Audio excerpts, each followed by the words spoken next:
नमस्कार, आप सबको मेरा अभिनंदन। मैं विनीता रेखी आज आपको एक जर्नी पर लेकर जा रही हूँ और वो ऐसी जर्नी है जो कि हमारे चैप्टर नंबर 1 11th क्लास के चैप्टर नंबर 1 पे बेस्ड है, जिसको हम बोलते हैं from the beginning of time. और आज हम जो टॉपिक का कवर करने जा रहे हैं वो है इंट्रोडक्शन एंड टाइमलाइन। और इसके साथ साथ आज एक ऐसी बात मैं आपके साथ करने जा रही हूँ, एक ऐसी कहानी मैं आपको लेकर जा रही हूँ जहाँ पर हम समय की बात करेंगे। क्यों? क्योंकि चैप्टर का नाम ही है समय की शुरुआत, तो हम समय से शुरू करेंगे। मगर कभी आप लोगों ने कभी सोचा है कि समय को हम कैसे परिभाषित कर सकते हैं, समय को हम कैसे समझ सकते हैं? समय को समझने के लिए हमें समय पर जाना पड़ेगा। और बिलीव मी चिल्ड्रन, ये जर्नी हमारी इतनी इंटरेस्टिंग होने वाली है कि आज हम इसमें बहुत सारी बातों को एक साथ समझने वाले हैं। पर एक बात बताओ, क्या कभी तुम्हारे दिमाग में ऐसा कोई प्रश्न आता है कि ये यूनिवर्स कैसे बना, जीवन की शुरुआत कैसे हुई, ये हमारा गैलेक्सी, हमारा तारामंडल, हमारा सन, मून, अर्थ, ये सारे प्लैनेट्स कैसे आए? और आज ये सब बातें हम हिस्ट्री में माने इतिहास में करने वाले हैं। बहुत ही आज एक ऐसी जर्नी है, एक ऐसा इंजॉयमेंट है जिसमें हम सारे सब्जेक्ट्स को इंटीग्रेट कर रहे हैं, इंटरडिसिप्लिनरी अप्रोच को हम क्रिएट कर रहे हैं और इसके साथ साथ एक गेम भी खेलेंगे। उस गेम को हम बोलते हैं निमोनिक्स।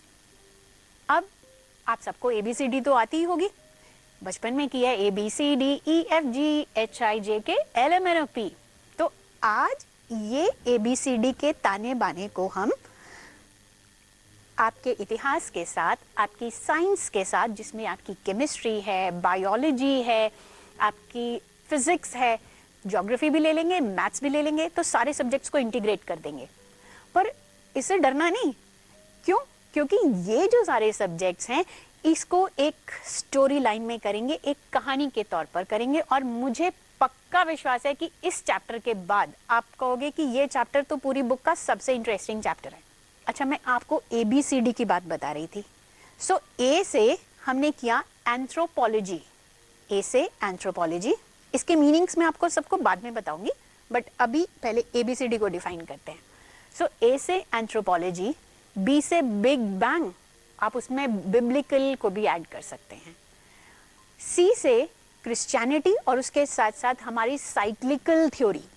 D से डार्विन, E से इजिप्शियन, F से फ्रांसिस गैल्टन। अब ये फ्रांसिस गैल्टन एक बहुत बड़े स्कॉलर हुए हैं जिन्होंने ब्लेंडेड इनहेरिटेंस की थ्योरी को जो है वो प्रोपेगेट किया है, उनके बारे में बताया है। G से है हमारा जेनेटिक, H से है हमारा हिंदुइज्म और I से है हमारा इस्लाम। मगर हम इसमें अभी रिलीजन को कवर नहीं करेंगे। क्यों? क्योंकि हम इसमें तत्व मीमांसा, कभी आपने अपने मम्मी पापा से कभी सुना होगा, मेटाफिजिक्स की बात सुनी होगी, क्वांटम फिजिक्स की बात सुनी होगी, कभी जो है ये पूरा का पूरा गैलेक्सी, आपने वैदिक स्ट्रिंग के बारे में शायद अपने पेरेंट्स से जरूर सुना होगा। आज हिस्ट्री को हमारी जो है वो तत्व मीमांसा के साथ रिलेट करते हुए, आपकी बायोलॉजी को साथ रिलेट करते हुए, ये एक छोटा सा निमोनिक्स है। इसको रिपीट करेंगे। A से एंथ्रोपोलॉजी, B से बिग बैंग, C से cyclical as well as the Christianity, D से डार्विन, E से इजिप्शियन, F से फ्रांसिस की पॉलिसी जिसको हम ब्लेंडेड इनहेरिटेंस थ्योरी बोलते हैं, और G से जेनेटिक, H से हिंदुइज्म एंड इस्लाम। माने ये कितनी सारी एवोल्यूशनरी थ्योरीज हैं जो शायद हम कितने बड़े बड़े लोगों से पूछे भी ना तो भी वो सारे के सारे एक बार सोचते हैं कि एवोल्यूशनरी थ्योरीज, बट वो सारी की सारी एवोल्यूशनरी थ्योरीज को हमने ABCD के ताने बाने में पिरो दिया है।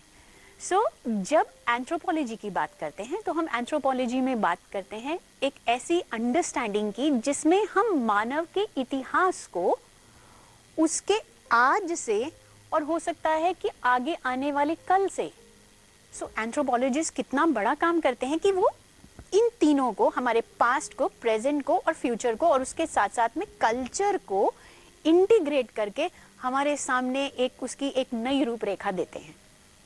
B से मैंने बोला बिग बैंग। बिग बैंग तो स्टीफन हॉकिंग्स का नाम आप सबने सुना ही होगा। तो स्टीफन हॉकिंग्स ने जो बताया कि किस तरह से हमारे यूनिवर्स में एक एक्सप्लोजन हुआ और उस एक्सप्लोजन की वजह से जो था सारे इलेक्ट्रॉन्स, प्रोटॉन्स, न्यूट्रॉन्स, मतलब ये जितने भी सारे एटम्स थे उन्होंने एक एक फॉर्म लेना स्टार्ट कर दिया। और जब इसकी शुरुआत हुई, जब बिग बैंग हुआ, तो उसके बाद हमारी गैलेक्सीज बढ़ने लगी, हमारी ग्रेविटी ने भी एक अलग सा काम किया। सोचो कि किस तरह से जो था, आप तो ये पीरियोडिक टेबल्स में सारे के सारे आज सब मल्टीविटामिन्स के आप सब कैप्सूल्स लेते हैं। मल्टीविटामिन्स के कैप्सूल्स में कभी आपने सोचने की कोशिश की है कि हम उसके इंग्रेडिएंट्स क्या होते हैं, उसमें कौन कौन सी चीज़ें होती हैं? उसमें है आपका जिंक, उसमें है आपका प्रोटीन, उसमें है आपका कार्बन, आयरन।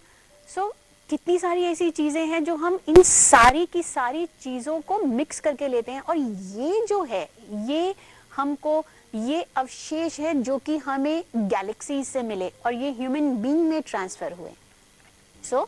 हमारा जो बिग बैंग की थ्योरी है वो स्टीफन हॉकिंग से रिलेटेड है, जिसमें हम एटॉमिक फ्यूजन की बात करते हैं, एक ऐसे फ्यूजन की बात करते हैं और उसके बाद फ्यूजन एंड फिजन उसमें इंटीग्रेट हो जाता है। जब हम सी से साइक्लिकल की बात करते हैं तो साइक्लिकल और क्रिश्चियनिटी, अब रिलीजन हमारा अलग है, क्रिश्चियनिटी, हिंदुइज्म और इस्लाम को अभी हम थोड़ा सा साइड में रख रहे हैं। पहले जो हमारी साइंटिफिक थ्योरीज हैं जो कि फैक्ट्स के बेसिस पर हैं, जो कि एनालिसिस के बेसिस हैं, जो कि अंडरस्टैंडिंग पे बेसिस हैं और ऑब्जर्वेशन के बेसिस पे हैं। अच्छा, जब भी हम हिस्ट्री पढ़ते हैं तो उसमें हम आर्कियोलॉजिस्ट की अंडरस्टैंडिंग लेते हैं, उसमें हम साइंटिस्ट की अंडरस्टैंडिंग लेते हैं, उसमें हम इतिहासकारों को भी ऐड करते हैं।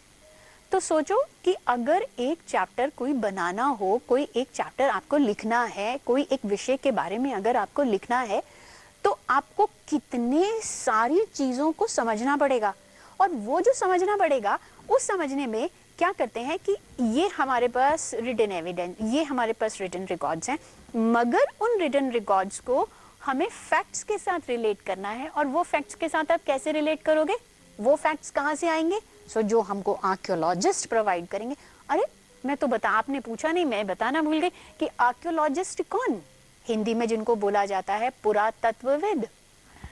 आर्कियोलॉजिस्ट वो लोग होते हैं जो कि एक्सप्लोरेशन करते हैं हमारी हिस्ट्री को समझने के लिए, जो है जो उसको फैक्ट्स के बेसिस पे जाते हैं, उसमें एक्सप्लोरेशन करते हैं। आपने बहुत सारे जो हैं उनके बारे में सुना होगा कि किस तरह से जो आर्कियोलॉजिस्ट हैं वो कार्बन 14 डेटिंग, ये सुना है आपने क्या कभी? कार्बन 14 डेटिंग, कार्बन 14 डेटिंग, हाँ आपने शायद 10th क्लास की केमिस्ट्री में ज़रूर पढ़ा होगा। कार्बन 14 डेटिंग से आपको किसी भी फॉसिल का या किसी भी एक प्रोडक्ट का आपको जो है वो समझ में आ जाता है कि ये कितने साल पुराना है। ये एक केमिकल टेक्निक है जो कि आपको किसी भी एक फॉसिल की, किसी भी एक चीज़ की जो है आपको एज, आपको जो उसकी एज है वो डिफाइन करती है। आर्कियोलॉजिस्ट को हमने समझना ज़रूरी है। हम साइक्लिकल पे थे। साइक्लिकल की अगर हम बात करें तो साइकिल माने ट्रांसफॉर्मेशन हो रहा है, ट्रांसम्यूटेशन हो रहा है, और धीरे धीरे धीरे पहले हम ऐसे थे, हम ऐसे थे। जो हमारा साइक्लिकल वर्जन है, आप लोगों ने शायद अपने पेरेंट्स से ज़रूर सुना होगा कि हमारी वैदिक स्ट्रिंग थ्योरी जो है, और उसके साथ साथ हमारा सतयुग, सतयुग के बाद हमारा त्रेता युग, त्रेता युग के बाद हमारा द्वापर युग, और द्वापर युग के बाद हमारा कलयुग। Cyclical, it shows the movement, क्योंकि साइक्लिकल में अपने आप में ही मूवमेंट है।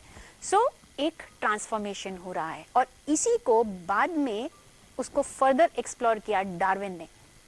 डार्विन ने 1837 में एक फिलॉसफी की बात कही। डार्विन ने कहा कि उनकी किताब है ओरिजिन ऑफ द स्पीशीज, और वो ओरिजिन ऑफ द स्पीशीज में उन्होंने आपको आपकी बिग बैंग थ्योरी को रिलेट किया, और उसके साथ साथ हमारे स्पीशीज का एवोल्यूशन कैसे हुआ।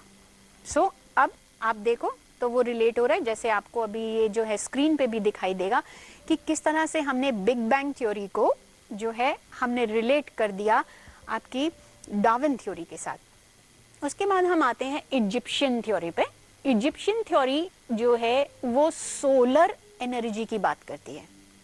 सोलर एनर्जी उनके हिसाब से इजिप्शियंस के अकॉर्डिंगली कि जो यूनिवर्स की शुरुआत हुई उसमें सब कुछ सूरज से उत्पन्न हुआ, सब कुछ जो भी इमर्जेंस हुआ वो सारी की सारा जो है वो सन की एनर्जी से हुआ।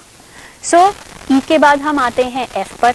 एफ में तो हमारी ब्लेंडेड इनहेरिटेंस थ्योरी है, और यही ब्लेंडेड इनहेरिटेंस थ्योरी को हम जेनेटिक थ्योरी के साथ और रिलेट करेंगे, और इन दोनों में हम डीएनए को स्टडी करते हैं। आपने साइंस में ज़रूर पढ़ा है, बायोलॉजी में पढ़ा है, मुझे अच्छी तरह से याद है क्योंकि आप 10th में आप जब रिप्रोडक्शन का आपने चैप्टर पढ़ा था तो आपने उसमें जेनेटिक थ्योरी की बात कही थी, आपने डीएनए को स्टडी किया। सो उसके बाद हम आते हैं हिंदुइज्म पे। हिंदुइज्म में हम सब बोलते हैं भगवान, हे भगवान हमें बचा लो, हे भगवान हमारी मदद करो, हे भगवान हमारा रिजल्ट आने वाला है। बहुत बार ऐसी बातें होती हैं। सो जब हिंदुइज्म की बात करते हैं तो भगवान, कभी आपने इसका एटिमोलॉजिकल मीनिंग मतलब कभी इसको संधि विच्छेद करके देखा है, कभी समझने की कोशिश की है कि ये क्या है? भ से भूमि, ग से गगन, वा से वायु, अ से अग्नि, न से नीर। भूमि, गगन, वायु, अग्नि, नीर मतलब भगवान। भगवान मतलब 5 एलिमेंट्स। 5 एलिमेंट्स मतलब हमारे पंच तत्व, और ये पंच तत्व की इमर्जेंस अगर हम स्टार्टिंग करें तो वो भी हमारी एटॉमिक एनर्जी से है। सो देखिए किस तरह से ये ABCD आपस में इंटीग्रेटेड है। ये एक साइक्लिकल थ्योरी है। इसमें आपने साइंस को रिलेट किया, आपने वेदास को रिलेट किया, आपने बायोलॉजी को रिलेट किया, आपने केमिस्ट्री की पीरियोडिक साइकिल्स की, और उन पीरियोडिक साइकिल्स में आपने जिंक को, आयरन को, कार्बन को, ऑक्सीजन को भी। और अभी इस स्टोरी को हम जैसे जैसे धीरे धीरे आगे बढ़ाएंगे तो आप देखना कि किस तरह से ऑक्सीजन मतलब शुरुआत करेंगे हम हाइड्रोजन से हीलियम, हीलियम के बाद फिर हमारे धीरे धीरे जो हमारा तत्व विज्ञान है वो किस तरह से बढ़ता चला जाएगा। सो चलते हैं आगे की जर्नी में। मुझे लगता है यहाँ तक तो आपको अच्छी तरह से समझ में आया होगा। एक बार निमोनिक्स को फिर से रिवाइज करेंगे। ए से एंथ्रोपोलॉजी, बी से बिग बैंग, सी से cyclical as well as the Christianity, D से डार्विन, ई से इजिप्शियन, एफ से फ्रांसिस गाल्विन, उसके बाद जी से जेनेटिक, एच से हिंदुइज्म एंड आई से इस्लाम। अभी हमने इस जो है रिलीजन को थोड़ा सा कम लिया है और साइंटिफिक वर्जन्स को ऐड किया है। हमारा एक स्टेप ऑफ स्टोरी जो है वो अब आगे की ओर बढ़ता है, और वो जैसे आगे की ओर बढ़ता है तो हम आते हैं यूनिवर्स के क्रिएशन पर। यूनिवर्स जैसे मैंने अभी आपको बताया कि स्टीफन हॉकिंग्स ने अपनी एक बिग बैंग थ्योरी को, कभी हमने स्टीफन हॉकिंग्स की लाइफ को समझने की कोशिश करें तो देखिए कि कितनी जो है कितनी बड़ी बात है कि उन्होंने बिग बैंग थ्योरी, ये बिग बैंग थ्योरी को कहीं ना कहीं बहुत पहले हमारे वेदों और उपनिषदों में भी, मैंने पहले भी बताया कि तत्व मीमांसा की तरह जो है मेटाफिजिक्स एंड क्वांटम फिजिक्स को लेकर उसको जो है बताया गया था, मगर फाइनल विद साइंटिफिक वर्जन आपको स्टीफन हॉकिंग्स में बिग बैंग थ्योरी में दिया। सो यूनिवर्स का क्रिएशन हुआ, सारी गैसेस निकली, उन गैसेस से जो था हमारा यूनिवर्स बनना शुरू हुआ, मतलब हमारे ब्रह्मांड की शुरुआत हुई। और वो ब्रह्मांड की शुरुआत में अभी तो इस ब्रह्मांड की शुरुआत से धीरे धीरे जो है हमारा सन बना, सूरज के बाद हमारी पृथ्वी बनी। अब पृथ्वी जब बनी थी हमारी धरती का एक दिन सिर्फ 6 घंटे का था और आज 24 घंटे का। सो 6 घंटे और 24 घंटे मतलब ये ट्रांसफॉर्मेशन जो है ये कैसे हुआ? अब क्या हुआ कि एक मंगल ग्रह माने मार्स जैसा एक ग्रह, एक प्लैनेट जो था वो धरती से टकराया। अब जब वो धरती से टकराया तो हमारी ग्रेविटी, जो हमारी अर्थ की ग्रेविटी है, उसकी वजह से और उस मलबे की वजह से जो लावा यहाँ पर इकट्ठे हुआ था उससे चांद बन गया। हम बोलते हैं ना चंदा मामा दूर के, सो वही वाला चांद जो है माने मून टेक्निकल लैंग्वेज में जो था, अब हमारा सोलर सिस्टम, हमारा प्लानिटरी सिस्टम जो था वो डिराइव हो रहा था।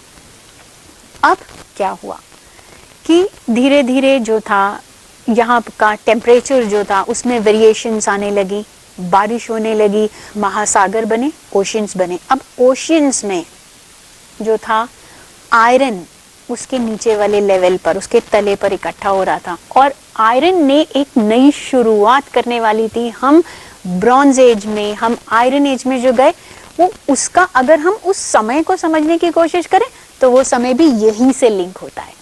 सो अब क्या हुआ कि बैक्टीरियाज बनने शुरू हुए। और बैक्टीरियाज बनते बनते एक नए जीवन की शुरुआत जो है, हमारी लाइफ की शुरुआत जो है वो वहीं से शुरू हुई। सो सबसे पहले उन बैक्टीरिया से सबसे पहली कौन से स्पीशीज जो थे वो धरती पर आए, वो थे एम्फीबियंस। अब एम्फीबियंस पहले सागर में रहते थे, पानी में रहते थे, मगर धीरे धीरे धीरे धीरे उन्होंने क्या किया, वो धरती पर आए और वो पानी से निकलकर धरती पर रहने लगे।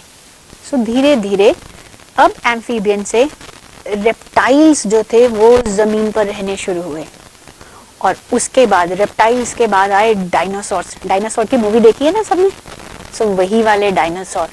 बट कभी आपके मन में आता है कि वो डायनासोर्स एक्सटिंक्ट कैसे हो गए? आता है कभी मन में? बिल्कुल सही बात। सो वही है कि डायनासोर्स जो थे उनका पहले एम्फीबियंस, एम्फीबियंस के बाद रेप्टाइल्स और रेप्टाइल्स के बाद डायनासोर्स। अब डायनासोर्स जब तक रहे और उसके बाद धीरे धीरे वो भी एक्सटिंक्ट हो गए। मगर कैसे हुआ? क्या कि एक बायोलॉजिकल एक्सप्लोजन हुआ और उस बायोलॉजिकल एक्सप्लोजन की वजह से जो भी स्पीशीज 25 kg से, मतलब 25 किलो से जो ऊपर के स्पीशीज थे उनकी एग्जिस्टेंस खत्म और जो 25 किलो से नीचे के हैं उनकी एग्जिस्टेंस रहेगी। कितना इंटरेस्टिंग है ना। हमने डायनासोर मूवी देखी थी और उस डायनासोर मूवी में हमने देखा कि ह्यूमन स्पीशीज भी उसमें एडेड है। बट बेटा वो फैंटेसीज हैं, वो फैंटेसीज पे बेस्ड मूवीज हैं। मगर अगर हम उसको ऐतिहासिक तौर पर समझने की कोशिश करें, उसको हिस्टोरिकल एस्पेक्ट से समझने की कोशिश करें, उसको आर्कियोलॉजिकल पॉइंट ऑफ व्यू से और साइंटिफिक तरीके से समझने की कोशिश करें, तो डायनासोर्स भी एक्सटिंक्ट हो गए। आप सबने कभी पैंजिया के बारे में सुना है? सोचो, आज हमारे जो कॉन्टिनेंट्स हैं, आज हम बात करते हैं अमेरिका की, आज अब हम बात करते हैं साउथ अमेरिका की, हम बात करते हैं ऑस्ट्रेलिया की, एशिया की, यूरोप की, अफ्रीका की।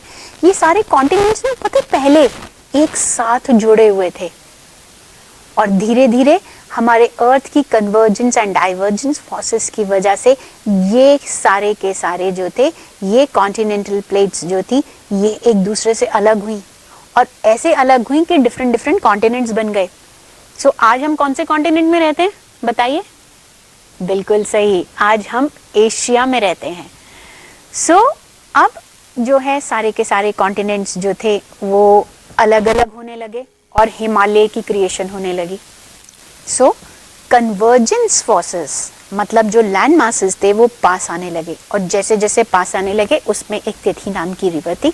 धीरे धीरे जब आपने कभी देखा कि कोई से भी दो बड़ी बड़ी चीज़ों को अगर आप एक दूसरे के पास मिलाते हो तो उसमें जो भी लिक्विड है वो धीरे धीरे धीरे और मतलब थोड़ा सा जो है उसकी एक लेयर बननी शुरू हो जाती है। सो उसी तरह से जब ये दो लैंड मासेस, जो यूरेशियन प्लेट है और जो दूसरी वाली गोंडवाना प्लेट जो है, जब ये आपस में एक दूसरे के साथ आने लगी तो हिमालय की क्रिएशन हुई और इसीलिए हम उसको बोलते हैं Himalaya as the young fold mountain. अब धीरे धीरे हम आगे बढ़ रहे हैं, अब हम एक मानव प्रजाति की ओर बढ़ रहे हैं। सो सबसे पहले अब हम डार्विन की थ्योरी को यहाँ पर रिलेट कर रहे हैं। सो डार्विन ने जब स्पीशीज की बात कही तो ह्यूमन स्पीशीज की बात कही, तो ह्यूमन स्पीशीज में अगर हम उसको सबसे पहले देखें तो प्राइमेट्स थे। प्राइमेट्स माने एप, एप माने वानर। सोचिए, सो वो प्राइमेट्स और उनकी टेल भी होती थी, मैमल्स हैं उनकी टेल भी होती थी, मगर उसने उस प्राइमेट ने एक अलग वर्जन लिया, एक अलग फॉर्म लिया होमोनॉइड्स का। अब होमोनॉइड्स प्राइमेट से हल्का सा वेरिएशन है, कुछ तो हिस्टोरियंस और कुछ आर्कियोलॉजिस्ट तो उनको सेम ही बोलते हैं। सो सबसे पहले प्राइमेट्स, प्राइमेट्स के बाद होमोनॉइड्स, होमोनॉइड्स के बाद होमोनिड्स। मुश्किल तो नहीं लग रहा? सो सबसे पहले प्राइमेट्स, प्राइमेट्स के बाद होमोनॉइड्स, होमोनॉइड्स के बाद होमोनिड्स। अब इसी में ही एक ऑस्ट्रोपिथिकस भी है जिसका मीनिंग होता है ऑस्ट्रल एंड पिथिकस, जिसका मतलब है सदन। ऑस्ट्रल का मतलब होता है सदन, दक्षिण। सो सदन। सो ऑस्ट्रोपिथिकस क्या थे? जो दक्षिण एप थे, मतलब southern apes. Southern apes were called as the australopithecus. अब ऑस्ट्रोपिथिकस के बाद जो था एक काफी सालों बाद जो था एक नई वेरिएशन में स्पीशीज आई जिसको बोला जाने लगा होमो। अब इन प्रजातियों को उनकी विशेषताओं के हिसाब से अलग अलग नाम दिए गए। सबसे पहली वाली जो प्रजाति है उसको हम बोलते हैं होमो हैबिलिस। ये जिसकी आप फोटो आप देख रहे हैं ना, ये है होमो हैबिलिस। होमो हैबिलिस के बाद होमो इरेक्टस। इरेक्टस मतलब जिसका अपराइट पोस्चर है। इसके बाद है होमो सेपियंस। सेपियंस मीन्स जिन्होंने दिमाग से सोचना शुरू किया, वाइज थिंकिंग मैन। अब इसके साथ साथ अगर हम उसको यूरोप में देखें तो यूरोप में, जर्मनी में और निएंडरथल वैली में जो हमको होमोस की स्पीशीज के जो हमें रिमेन्स मिले हैं उसके बेसिस पे हिस्टोरियंस ने, आर्कियोलॉजिस्ट ने उनका नाम ही रख दिया homo heidelberg as well as the homo neanderthal. अब होमो निएंडरथल के बाद जो है एक नई स्पीशीज आई है वो है क्रो-मैग्नन। अब ये तो हुई हमारी प्रजातियों की बात। अब इन प्रजातियों में क्या क्या बदलाव आए, ये प्रजातियां किस तरह से, जैसे आप डार्विन का देखते हैं तो सबसे पहले हम बोलते हैं कि प्राइमेट्स हैं, होमोनॉइड्स हैं, होमोनिड्स हैं, उसके बाद ऑस्ट्रोपिथिकस हैं, उसके बाद हमारे होमोज हैं, होमो हैबिलिस, होमो इरेक्टस और उसके बाद होमो सेपियंस।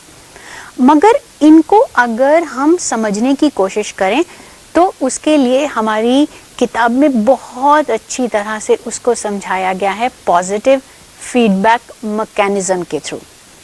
पॉजिटिव फीडबैक मैकेनिज्म क्या है, हमें अपनी ह्यूमन एनाटॉमी को समझना है। सबसे पहले जैसे जैसे इन स्पीशीज में बदलाव आते गए वैसे इनका ब्रेन डेवलप होता चला गया। ब्रेन डेवलप हुआ, उसके बाद इनका विजुअल सर्विलियंस मतलब आंखें फोकस होनी शुरू हो गई। सोचो जब पहले ये हंटिंग करते थे तो इनको कितनी प्रॉब्लम होगी। अच्छा, इसको समझने के लिए एक छोटा सा एग्जांपल और देती हूँ। आपने छोटे छोटे बच्चों को देखा है, उनकी आंखें जो हैं वो फोकस्ड नहीं होती जल्दी। उसी तरह से जैसे जैसे ये एनाटॉमिकल डेवलपमेंट होती गई, ह्यूमन बीइंग का जो विजुअल सर्विलियंस था वो फोकस्ड होना स्टार्ट हो गया। हमारे जो फॉरलिम्स थे, मतलब ह्यूमन के जो अर्ली ह्यूमन के जो फॉरलिम्स थे, मतलब जो पहले हम क्वाड्रीपैडल थे, 4 पाँव पे चलते थे, धीरे धीरे वो बाईपैडल हो गए। फॉरलिम्स में आप ह्यूमन एनाटॉमी को समझिए।